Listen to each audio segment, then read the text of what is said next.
Ο Άγιος Γεώργιος Καρασλίδης της Δράμας πρόβλεψε το Μεγάλο Πόλεμο. Την παραμονή του πολέμου με τους Ιταλούς, ο Όσιος Γεώργιος Καρασλίδης έκλαιγε συνεχώς. Του είπαν «Τι έχεις γέροντα και κλαις?» Απάντησε «Έμεινα ορφανός».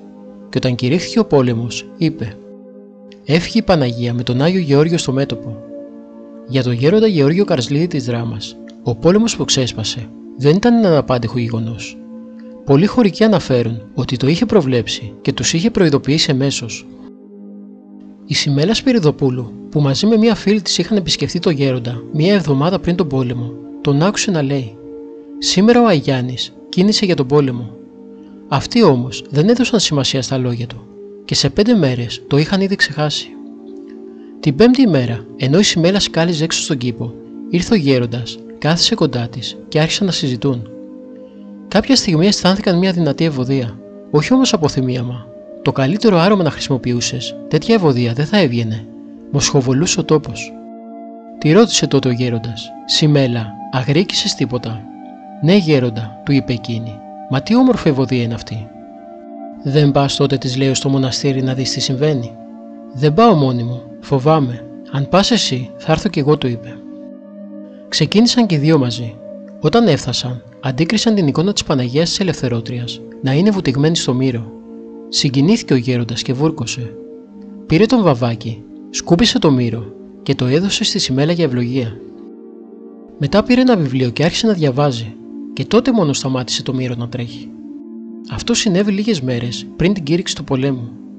Σε όλη τη διάρκεια του έτρεχαν δάκρυα από τα μάτια της Παναγίας και ο γέροντας, αναστενάζοντας, έλεγε: «Για βρουμ, πώς να μην κλαίει η Παναγιά μας, με αυτά που γίνονται και με αυτά που θα γίνουν?» Ο Μπαρμπαθόδωρος, που έμενε μαζί του, διηγείται ότι λίγο καιρό πριν το ξέσπασμα του πολέμου, τον άκουγε να κλαίει με λυγμούς κάθε βράδυ στο κελί του. Σηκώθηκε μία νύχτα στεναχωρημένος να δει τι του συνέβαινε και για να τον παρηγορήσει. Τον βρήκε καθισμένο στο κρεβάτι του να κλαίει. Τον ρώτησε τότε: «Γέροντα, γιατί παίρνετε τόσο σοβαρά τα βάσανα που σας εξιστορεί ο κόσμος και κάθεστε κάθε νύχτα και κλαίτε?»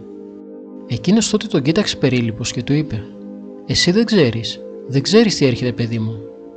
Ο Όσιος έβλεπε νοερός τη φρίκη του πολέμου και τις επερχόμενες καταστροφές. Επί μία ολόκληρη εβδομάδα έκλαιγε γοερά και συνεχώς, με αποκορύφωμα την παραμονή του Ελληνοϊταλικού πολέμου. Ο κόσμος στεναχωριόταν να το βλέπει σε αυτή την κατάσταση και συνάμα προβληματιζόταν. «Μα τι συμβαίνει, γέροντα?» το ρωτούσαν. «Γιατί κλαίτε συνεχώς?»